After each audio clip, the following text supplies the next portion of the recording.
El bolero de Rubén es una película colombiana protagonizada por Mágida Ísta, Diego Cadavid y Marlon Moreno, que se estrenará en salas a nivel nacional mañana jueves 29 de febrero.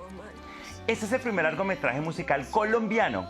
Tuvo origen en un montaje teatral estrenado en el 2013. La pieza, narrada a ritmo de boleros, qué delicia, nos presenta a Marta, cuyo sueño frustrado de ser cantante se ve cada vez más lejano en el encierro de su casa a medio construir. Allí ha estado esperando durante, ojo a esto, 15 años a que su novio salga de prisión. Juan Carlos Mazo escribió y dirigió el film. Nuestra productora, maravillosa, Dianita, habló con él y con Mágida. Vean. Esa es como la maldición mía, que todos los hombres que se me acercan terminan en la cárcel. Mi mamá me decía, mamita, cante, cante. Hola a los dos, ¿cómo están? Hola, hola. Bien, Diani. Bueno, felicitaciones. Yo de antemano les digo que toda mi admiración para los dos. Es una película maravillosa.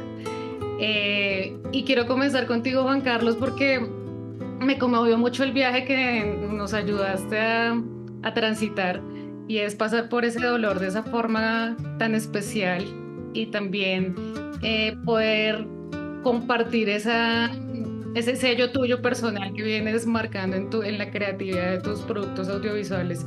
Pero quiero saber qué significa para ti el bolero de Rubén. Bueno, el bolero de Rubén yo creo que es como el cierre de este primer bloque, por llamarlo de alguna manera, como de todo este transitar profesional, como con el tema de mi carrera como director, porque fue el inicio también, ¿no? Digamos que cuando escribí el bolero de Rubén para teatro en el 2012 y lo estrenamos en el 2013, era de alguna manera el inicio, ¿no? Fue como mi apuesta para lanzarme profesionalmente a ser director, ¿no? Como después de venirme preparando mucho tiempo y con muchas ganas, y a partir de ahí pues empezó como todo este viaje, y ahora 11 años después se estrena la película. Entonces me gusta sentirlo como ese primer pequeño pero muy robusto escalafón de lo que empieza a ser este viaje de contar historias y de dirigir. Yo quise ser cantante. Lo va a sacar de este barrio a que cante. Maya, estoy completamente conmovida con tu actuación, por la forma como interpretaste las canciones, por los ángulos que tiene el personaje y cómo vimos la involución de Marta, y también sintiendo todo ese dolor que transmites, no solo por tu actuación, sino por todo lo que está a tu alrededor y que te acompaña en las locaciones. Pero ¿qué fue para ti lo más difícil de este proceso en esa involución de ella? Yo creo que lo más difícil como actriz es lograr mostrarle al espectador las emociones que no puedo mostrar. Es decir, hay cosas que son muy evidentes de lo que le pasa a Marta, y hay otras que Mazo fue muy claro en las capas del personaje que quería ver de una manera u otra, detallitos chiquitos, lo que verdaderamente siente por su mamá a pesar de que su relación es tan fuerte y tan difícil, o lo que pasa con ella cuando se encuentra nuevamente con Rubén después de la cárcel. Tenía unos segunditos y Mazo había sido muy claro en ciertas cosas muy específicas, y yo tenía unos segunditos para mostrar eso. Yo creo que esos pequeños detalles que en el cine son tan importantes, porque cada cosa que uno haga, cada parpadeo cuenta para dar información, fue lo más difícil. Había una línea emocional como muy evidente y había otra línea emocional muy, muy clara y no tan evidente. Yo quise dejar huella, beber de una botella al ritmo de una canción. Usted no es el marido que le tocó. La película empieza como con un plano secuencia sobre las casas, sobre la montaña, y tú nos empiezas a llevar hacia la locación y nos introduces a cada personaje, y ese se convierte como el lenguaje del film. Y pasa algo maravilloso, y es que la escenografía se adapta al teatro musical y vemos toda esa transformación durante la escena. ¿Cómo fue para ti medir eso y lograr esa unión de los dos lenguajes? Bueno, pues mira, yo creo que como desde el inicio era la apuesta con el tema del lenguaje, no solo de la historia, sino como de alguna manera y a nivel personal, como me gusta contar a mí las historias. Y yo, el tema con las historias que tengo es que a mí me gusta mucho escuchar historias y ver historias. Siempre estoy como queriendo que la gente me cuente cosas o ver películas o bueno.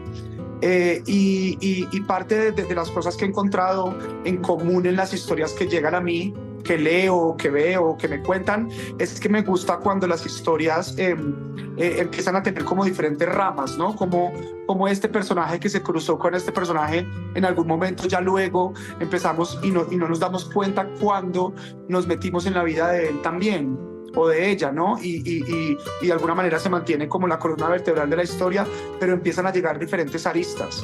Eso es lo que quise un poco mostrar con el tema del bolero, cómo estaba como toda esa línea que reconocía que la historia había nacido en el teatro, ¿no? Y que se había contado en el teatro inicialmente. Entonces un poco como, no sé si siendo respetuosos con la idea original, sino de pronto como siendo fieles, ¿no? Como esto es una historia que nace ahí. Y luego pues ya como el tema de la línea de los personajes que van llegando obedece pues como a ese gusto personal que la historia no solo se centra en un conflicto, sino como ese conflicto casi siempre en todos los casos es el resultado de otros conflictos, ¿no? Y eso me parecía bonito de contar en la historia. Usted me diga a alguien que la quiera. Todo bien, todo mal. Qué lindo eso, además, porque nos permitiste un viaje por los flashbacks y acá voy con Maya porque avanzábamos sin perder el eje con los flashbacks de cada personaje, pero aterrizábamos en esos contrastes de las dos vidas y era súper impactante cada punto de giro, cada clima era pues mucho más dramático y tú lo manejaste muchísimo con tu voz que era como el hilo conductor.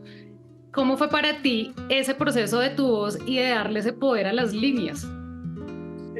Yo creo que lo importante de esos flashbacks de la Marta de antes y la Marta de ahora, los dos momentos de Marta en esos flashbacks yo ni siquiera pensaba realmente en la voz, sino en la emoción, una mujer llena de ilusiones, de sueños, que veía que tenía un futuro por delante. Eso da una energía, la esperanza de vivir con el amor de su vida en esa casa, ver linda la casa cuando llego y de repente todo el contraste del otro lado de la Marta que se ha callado, se ha ido consumiendo con las paredes de la casa, se ha ido perdiendo sus sueños, se le olvidó cuál era, se ha ido como ocultando en una cantidad de capas en esa casa y ya pues ilusiones no hay, tampoco hay comida, no sale de esas cuatro paredes y eso energéticamente también tiene otras connotaciones. Entonces yo pienso que si la emoción y el entendimiento está puesto en el lugar, ya todo lo demás se acomoda, la voz, el físico, qué pasó con ella durante todos estos años. Cada detallito cuenta y entonces la voz ahí está como por añadidura al servicio de la historia y al servicio del personaje. Que eso también es muy bonito de que Mazo haya querido hacer esta película en vivo, cantar en vivo y poder hablar cantando, poder decir lo que tenemos que decir cantando en vivo también es una gran ganancia para la película porque está permeado de todo eso que te estoy diciendo, ¿no? De la emoción real y de la historia real del personaje, no está hecho en un estudio, está vivido ahí. Tienes que irte, Marta. 1, 2. Ahora sí me va a decir en qué está metido Jason. Hay varios detalles de la película que me impactaron mucho, que es el tema de la luz que acompaña todo el lenguaje teatral, el recorrido de las cámaras precisamente cuando en las escenas cantadas, el recurso del televisor. ¿Y cómo fue para ti hacer esa adaptación al cine, de escribir la música de tal forma que no afectara el argumento, ¿no? Pues mira, inicialmente digamos que la obra de teatro tenía como muchos referentes de personajes que estaban paredes afuera. Todos ellos llegaban del exterior con un universo y Marta lo que hacía era como llegar a absorber todo ese mundo que estaba afuera y que ya no veía, porque estaba siempre ahí como consumida durante esos años. Entonces cuando reconocí eso un poco en la historia, me di cuenta que ahí estaba la forma de la película, que como esas líneas eran las que tenían que salir de ese estudio y de ese espacio de su casa y de sus 4 paredes. Y ahí digamos que fue como empezó el proceso de adaptación de la obra al cine. Luego, pues cuando ya estaba completamente seguro que era Maggie que lo iba a hacer, pues también obviamente conociéndola muy bien como persona, conociéndola muy bien como actriz, empecé a darle un poco de líneas nuevas a ese personaje donde yo sabía que ella iba a estar muy bien. Entonces es un regalo de la vida uno poder escribir un personaje sabiendo qué actriz lo va a interpretar. Me van a matar. La única que me mata son vos. Hay un juego de palabras en las canciones que interpretaron. Me voy a disponer a leer. Espero haberlas copiado tal cual. Uno se despide insensiblemente de pequeñas cosas y uno vuelve siempre a los viejos sitios donde amó la vida. Y me encanta porque hay un paralelo cercano a la historia de ustedes desde el teatro hace 11 años atrás, tratando de compartir esta historia y trascendiendo a este momento de la vida donde va a llegar a las salas del cine. ¿Cómo te sientes ahora en tu rol de productora con esta obra maravillosa? Porque tienes desde el director hasta la historia garantizado el éxito. Lo que pasa es que ese título de productora, yo creo que a los que hacemos teatro o a los que hemos hecho nuestros proyectos fuera, pues hemos tenido que hacer producción, vestuario, maquillaje, todo lo que tenemos que hacer para sacar nuestros proyectos adelante. Yo no es que me vaya a dedicar a ser productora de cine, creo que eso no va a pasar. En este caso, para mí ser productora es unirme al sueño de Mazo, de hacer esta historia posible, buscar entre todos en equipo los caminos para hacer posible la película de la mejor manera, traer a la familia del bolero, a las personas que creo que cercanas a mí pueden sumar un talento, y creo que cada uno de nosotros lo hizo. Mazo trajo una parte del equipo, yo propuse otra, todos son amigos nuestros que están en la película para eso. Entonces realmente para mí no es que yo sea una productora de cine, más bien a mí lo que me gusta es participar de los sueños de Juan Carlos desde que lo conocí. Es mi amigo, es mi hermano. Yo sé lo que significa esta obra para él y yo sé lo que desató en el teatro cuando él hizo esta obra por primera vez, y yo no tenía ninguna duda que eso iba a pasar en el cine.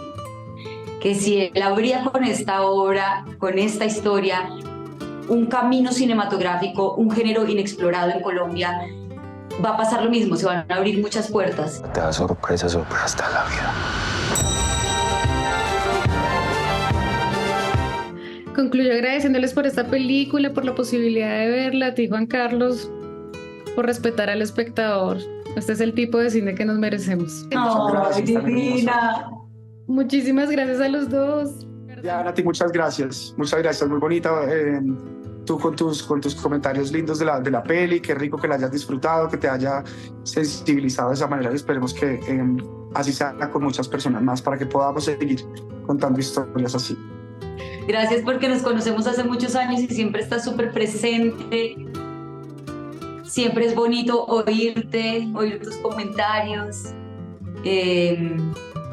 Ojalá la gente vaya a las salas de cine, pero sobre todo quiero agradecerte a ti por haber ido, por estar siempre, por ser la voz de todos nosotros, por replicar las voces de todas las cosas que hemos hecho a lo largo de todos estos años. Gracias por siempre estar tan presente. Gracias. Chao, Diani, linda. Chao. Chao, mil gracias. ¡Corra, corra, corra, corra, corra!